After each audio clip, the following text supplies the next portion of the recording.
Assalamualaikum warahmatullahi wabarakatuh. Kembali lagi bersama saya Adi di channel Nulis Sejarah. Kali ini saya akan membawakan lagi sebuah kisah misteri yang kali ini merupakan salah satu pengalaman dari narasumber lagi ya teman-teman, yang sudah dikutip oleh Manavila. Nah, cerita pada kali ini merupakan menceritakan tentang warung yang terkena guna-guna oleh orang lain. Guna-guna oleh siapa? Entah pesaingnya atau siapa? Daripada kita penasaran, yuk langsung saja kita menuju ke ceritanya. Persiapkan diri kalian baik-baik karena ceritanya akan segera saya mulai.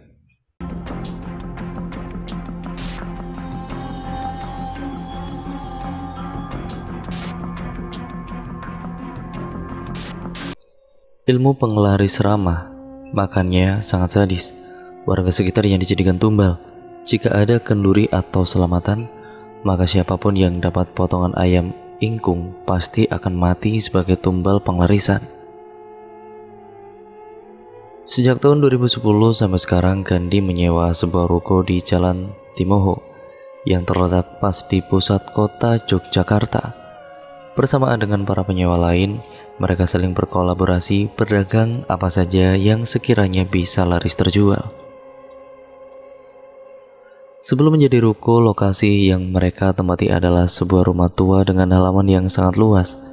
Di depan rumah terdapat dua buah pohon sukun yang besar, rindang, dan juga lebat. Pohon itu rajin berbuah dan batangnya berdiameter 1,5 meter. Di samping rumah terdapat dua buah pohon mangga aromanis yang rajin berbuah. Sedangkan di samping belakang rumah terdapat ruangan yang sangat luas, yang tampak lembab dan jarang terjamah, yang di dalamnya terdapat sebuah kerangkeng besi sebesar seekor sapi, yang entah untuk mengkerangkeng apa besi itu dulunya. Tahun 2011, separuh tanah itu disewakan oleh sebuah toko retail. Lalu dibangunlah sebuah supermarket yang megah. Nah, pada saat dibangun itu, kerangkeng yang ada di situ sudah tidak bisa dipindahkan. Tenaga puluhan tukang belum kuat menjebol. Lalu dipanggilkan traktor dan beko sekalian untuk menebang pohon sukun. Masih saja tidak bergeming. Kemudian mereka memanggil orang pintar. Pada saat itulah tiba-tiba si orang pintar jatuh terjengkang dan berguling-guling. Dari mulutnya mengeluarkan busa bercampur muntahan darah segar. Gandhi pun segera menolong sang paranormal dan segera menemui sang pemborong bangunan. Ia menganjurkan segera membuat sedekah ke warga sekitar dengan membuat kenduri untuk 100 warga di sekitar lokasi itu. Saran itu pun diterima, lalu diadakan kenduri yang dipimpin oleh Mbah Kaum di tempat itu. Akhirnya kerangkeng berhasil dipindahkan dan kemudian bangunan retail supermarket selesai sebelum tenggat waktunya habis. Tetapi setelah itu tiba-tiba sang mandor mengalami kecelakaan parah ketika akan menyeberang ke lokasi saat jam makan siang. Ia terluka parah, tapi berhasil diselamatkan. Belum sampai supermarket diresmikan, hampir setiap hari terjadi tabrakan di sekitar lokasi itu. Memang tidak sampai ada korban jiwa, hanya saja selalu meninggalkan cecaran darah di TKP. Gandhi sudah mafhum dengan segala kejadian itu. Memang tempat di sekitar situ lalu lintasnya padat sekali, ramai tetapi jalannya sempit. Apalagi jika ia lihat para manajer atau supervisor supermarket itu kurang menghargai orang. Gandhi yang menjadi penghubung mereka saja terus dilupakan. Habis manis pada dibuang.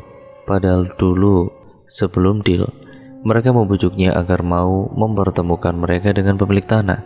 Mereka seperti para pejabat saat pemilihan legislatif berjanji manis pada kala itu. Berjanji mau memberikan lapangan pekerjaan ke masyarakat, memberi lahan parkir ke pengangguran di sekitarnya, mau memberi fee, mau memberi pinjaman modal, dan memberi space khusus decoupling mereka untuk warga pribumi. Nyatanya semua itu bohong.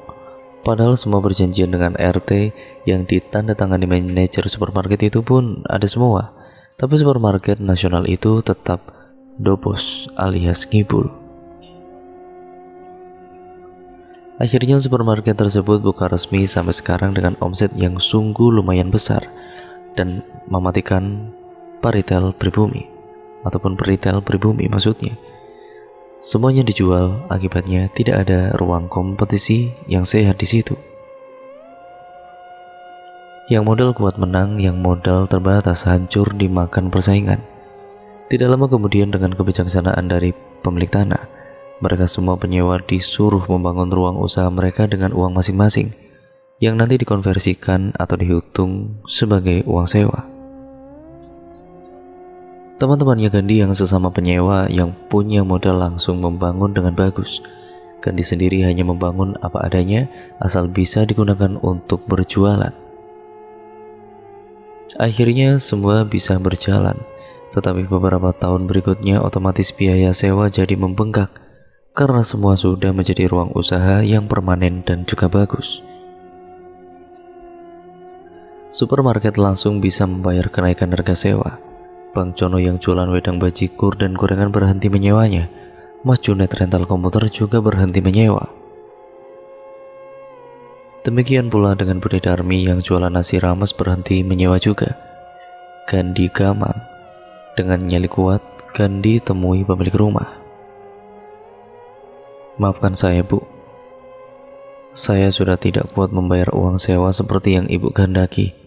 Kalau Ibu berkenan izinkan saya membayar uang sewa 10 juta saja setahun. Saya siap menjadi cleaning service dan penjaga keamanan semua ruko Ibu di Yogyakarta ini. Saya itu orangnya gampang, Di. Kalau itu kehendakmu ya saya setuju saja. Saya pasrahkan saja semuanya kepadamu. Kalau nanti ruko yang lain laku atau mau memperpanjang kontrak, hubungi saya. Lalu uangnya ditransfer ke rekeningku di Jakarta, kata dia. Kesepakatan itu pun terjalin, Gandhi sepakat dan ibu pemilik ruko pun juga. 3 bulan kemudian, 3 ruko yang tersisa langsung laku disewa oleh satu orang pengusaha rumah makan pecel dan ayam goreng.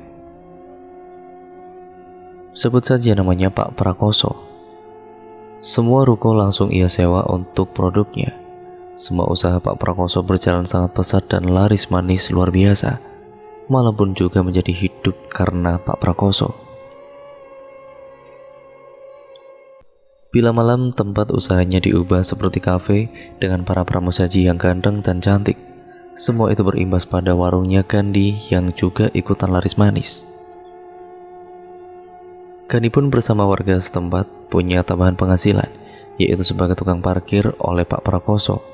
Warga yang menganggur dan juga punya talenta atau potensi ditawarinya menjadi tukang masak, waiters, atau penyanyi. Makin lama usaha Pak Prakoso kian berkembang. Satu persatu karyawan Pak Prakoso keluar masuk. Ada yang keluar karena mendapatkan jodoh sesama karyawan di situ, tetapi ada pula yang keluar karena karena Pak Prakoso semakin otoriter dan juga arogan di situ. Meski begitu, Pak Prakoso terhadap Gandhi tetap seperti biasa. Terhadap para karyawan seenaknya, terhadap Gandhi beliau menghargai. Yang berubah hanyalah sekarang dia punya mobil. Mobil inilah yang menjadi biang keladi kejengkelan Gandhi karena mobilnya ditaruh pas di depan tokonya, sehingga toko miliknya ketutupan. Gandhi diamkan saja karena menurutnya tidak mengganggu. Dan belum reda kejengkelan dari Gandhi terhadap mobil Pak Prakoso itu, tiba-tiba ia mengumpulkan semua sampah di samping tokonya, padahal sampahnya adalah bekas masakan. Ya, akibatnya di tokonya Gandhi sering tercium bau busuk sampah. Walau setiap pagi sampah tersebut dibuang, masih saja sampah itu sangat menyengat baunya saat siang sampai malam hari. Gandhi terus bersabar dan bersabar menghadapi hal yang demikian. Tetapi makin lama usaha Pak Prakoso makin laris saja. Dengan kian larisnya warung, sayangnya tidak diikuti dengan bertambahnya rasa syukurnya terhadap Tuhan. Benar kata orang bijak, cobaan sebenarnya dari Tuhan bukan saat manusia kekurangan, tetapi saat manusia serba kecukupan, atau menurut orang Jawa, duit gondolali.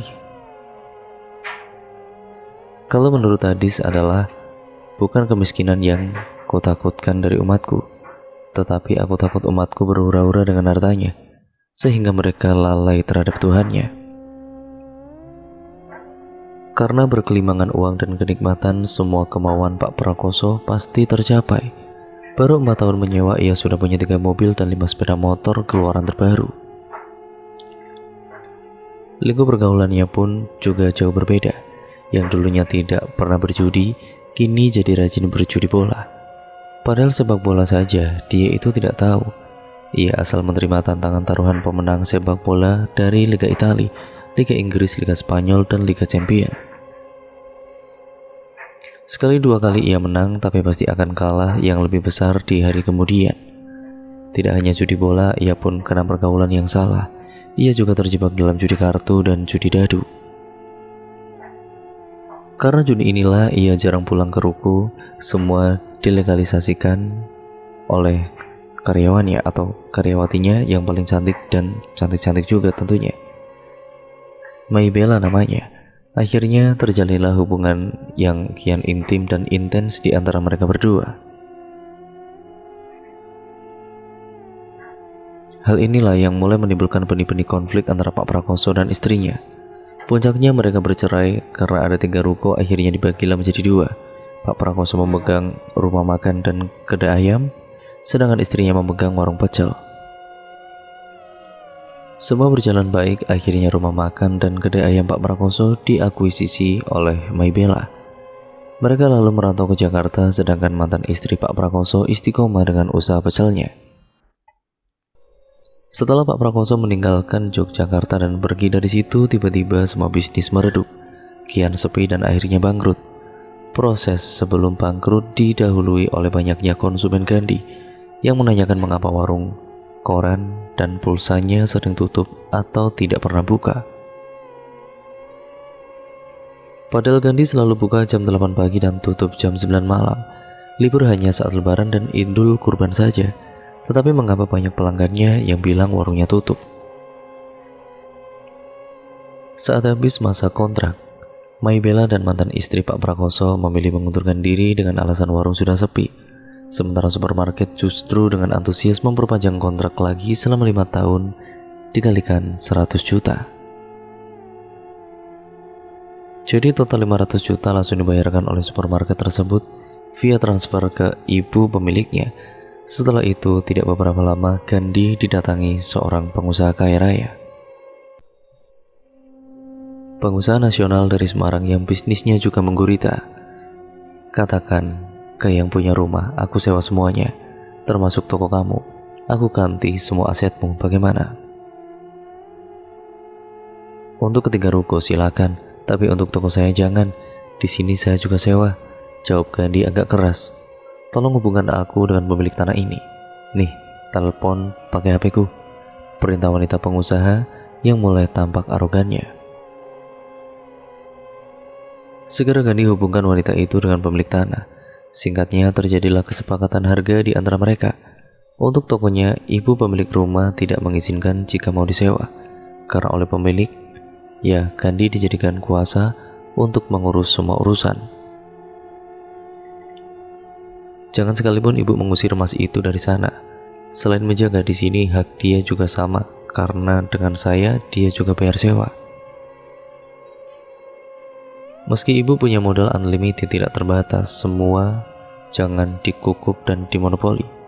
Berikan ruang bagi orang lain untuk mencari rezeki, jawab ibu pemilik rumah diplomatis.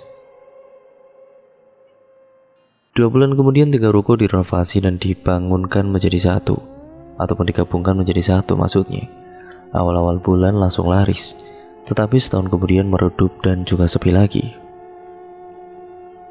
Padahal semua laris, harga pun relatif murah, tempat strategis, masakan enak, fasilitas komplit, ada harga paket, ada promo, tetapi mengapa lantas jadi sepi? Kemudian terjadilah malapetaka, salah seorang karyawan bagian delivery meninggal karena tertabrak truk saat mau mengirimkan pesanan. Tempat prediksi para tamu undangan sebelumnya saat pembukaan rumah makan setahun sebelumnya. Tiba-tiba sang pemilik rumah makan langsung memberikan potongan ayam, yaitu potongan ayam ingkung kepada karyawan delivery itu. Saat itu para orang tua dan pejabat kampung yang diundang langsung berbisik, yang dapat potongan ayam ingkung itu pasti akan mati, dijadikan tumbal penglarisan rumah makan. Seminggu sesudahnya, seorang gadis pramusaji rumah makan mengalami kesurupan saat Gandhi tidak ada. Katanya dia melihat nenek-nenek seperti mak lampir, warawiri di dalam rumah makan itu. Ibu pemilik rumah makan itu berubah menjadi sosok yang galak. Sedikit-sedikit saja pasti marah-marah. Bahkan ia mengajak berkonfrontasi. "Mas, kalau parkir jangan di wilayah saya, parkir di tempatmu sendiri." Mereka tidak parkir di tempat usaha ibu, mereka parkir pas di belakang rolling door, pintu masuk toko saya. Ya, mereka juga datang, beli sebentar lalu pergi. Ibu jangan asal ngomong. Baiklah kalau itu mau kamu, tunggu saja apa yang akan aku perbuat. Gandhi tidak takut dengan segala ancaman dan intimidasi. Selama Gandhi benar, Gandhi tidak takut. Baginya ini jihad melawan fitnah yang tidak semestinya. Sebulan kemudian ibu pemilik ruko datang dan langsung menemuinya. "Maaf mas, kalau sewamu habis. Besok kamu jangan sewa lagi. Tempat ini mau disewa oleh ibu pemilik rumah makan semuanya." Dah, kan dia kaget kan setengah mati. Ini pasti dalangnya si ibu pemilik rumah makan. Ini memang bukan kemauanku, tetapi saya tidak takut dengan ibu pemilik rumah makan itu. "Tidak apa-apa, ibu tenang saja. Toh sisa sewa saya masih 5 bulan lagi. Ibu tenang aja bu, biar saya yang menyelesaikan. Sebentar saya teleponkan Pak Kiai. Wiridlah hasbunallah. Cukup hanya Allah sebanyak-banyaknya." Lalu kemudian berdoa, "Rabbana atina min ladunka rahmah wa hayyi lana min amrina rasyada." Ya Tuhan mereka, berilah mereka rahmat dari sisimu dan sediakanlah petunjuk untuk mereka dalam menyelesaikan urusan mereka ini. Bacalah kedua-duanya sebanyak-banyaknya, semoga Allah berkenan cepat memberikan solusinya. Kata Pak Kiai, "Ya sudah mas, saya mau ke Jakarta lagi. Semoga baik-baik saja, nanti saya akan bantu doa." Gandhi mengangguk, si ibu pun segera beranjak masuk ke mobilnya. Gandhi amalkan wirid, zikir, dan doa itu. Esoknya, si ibu pemilik rumah makan memasang daun palem pas di atas pintu masuk rumah makannya dan memasang patung godok dari tanah liat yang dari kejauhan bisa mengeluarkan cahaya berbendar di atas meja kasir. Gandhi hanya bertanya-tanya, itu untuk apa? Setelah itu warungnya kian sepi. Satu persatu karyawan keluar. Salah seorang manajer di warung itu pun diam-diam menemuinya lalu berkata, "Kok aneh ya mas? Tiba-tiba rumah makan mereka jadi sepi, ada apa ya?" Kata ibu, ada yang menutup tempat usaha mereka, sehingga tadi ibu berusaha menetralisir dengan memasang daun palem, patung godok, dan membakar lirang atau daun badi yang menguning yang dicampur garam lalu disiramkan di depan tempat berdagang. Kata ibu, tadi malam tempat usaha ini sudah dibuangi tanah dari kuburan oleh orang lain secara goib, sehingga kelak akibatnya semua sepi lalu mati semuanya, baik tempat usahanya ataupun para pelaku bisnisnya. "Terima kasih mas, saya nanti mau memperkuat ibadah kepada Allah saja." Semakin lama rumah makan itu makin sepi, akhirnya habis kontraknya dan tidak memperpanjang lagi, sedangkan warungnya Gandhi asetnya makin berkurang. Tidak beberapa lama rukonya laku lagi. Sekarang Gandhi disewa masakan seafood. Belum genap sebulan menyewa, salah seorang karyawan seafood tengah malam teriak-teriak tidak karuan. Karena tengah malam ia melihat sesosok nenek tua bergelantungan di atas ternit pada kala itu. Esoknya ia langsung minggat, tidak izin kepada bosnya karena saking takutnya melihat penampakan nenek tua semalam. Lagi-lagi semula warung makan masakan seafood laris, namun lama-kelamaan makin sepi dan akhirnya kerjaan para karyawannya setiap hari hanya tiduran dan browsing internetan. Namun ada satu hal yang aneh semenjak rumah makan seafood berjualan. Setiap hari selalu saja Gandhi menemukan uang koin receh di halaman yang ia sapu. Terkadang 5, 25, 50, dan 100 perak. Tidak pernah ada yang 500 perak. Uang apakah itu? Sesaat setelah menemukan uang, biasanya uang itu akan dibuang lagi ke tengah jalan. Sehabis lebaran kemarin, rumah makan seafood sudah tutup padahal kontraknya masih menyisakan 2 tahun ke depan. Si bos seafood sepertinya sudah putus asa dan memutuskan pindah ke lain tempat.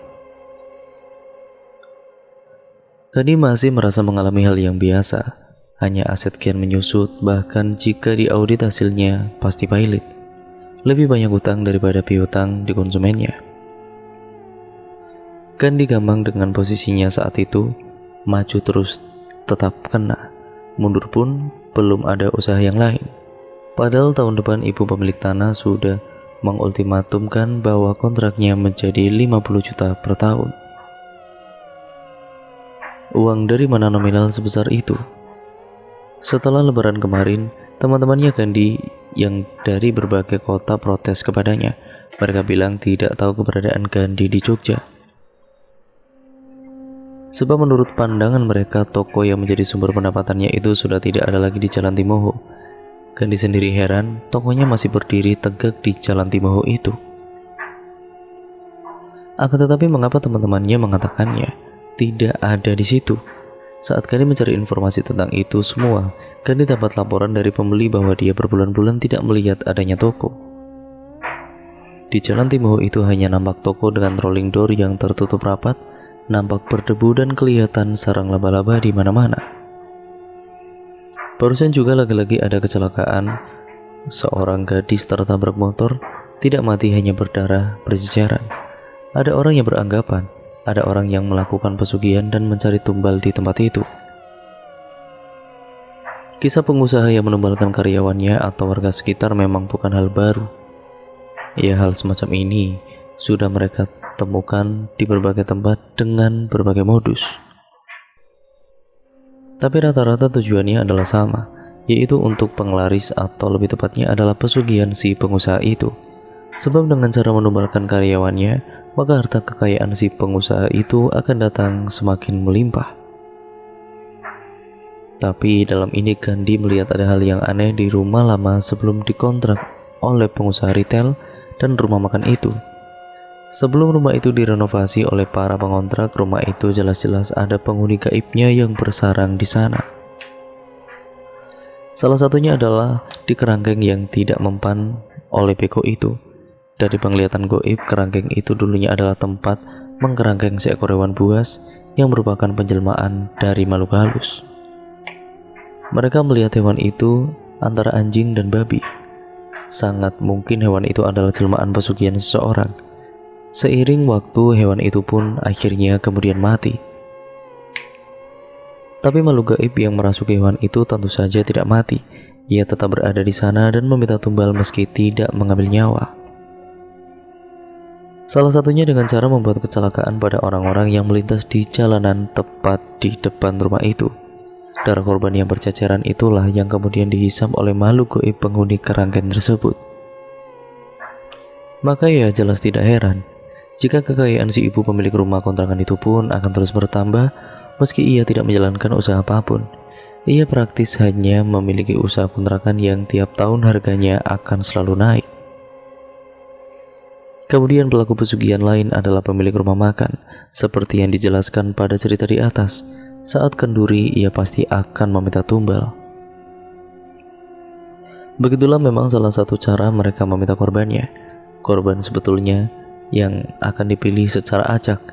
Ya, siapapun yang mendapatkan makanan khusus saat acara kenduri itu, maka dialah yang akan menjadi korbannya. Tidak heran jika rumah makan itu akan selalu ramai dikunjungi pelanggan meski rasa makanannya sebenarnya ya tidak terlalu istimewa. Sayangnya pelaku pesugihan itu mengingkari janji pada goibnya, maka terjadilah malapetaka dan ya buat pelaku pesugihan itu sendiri tentunya.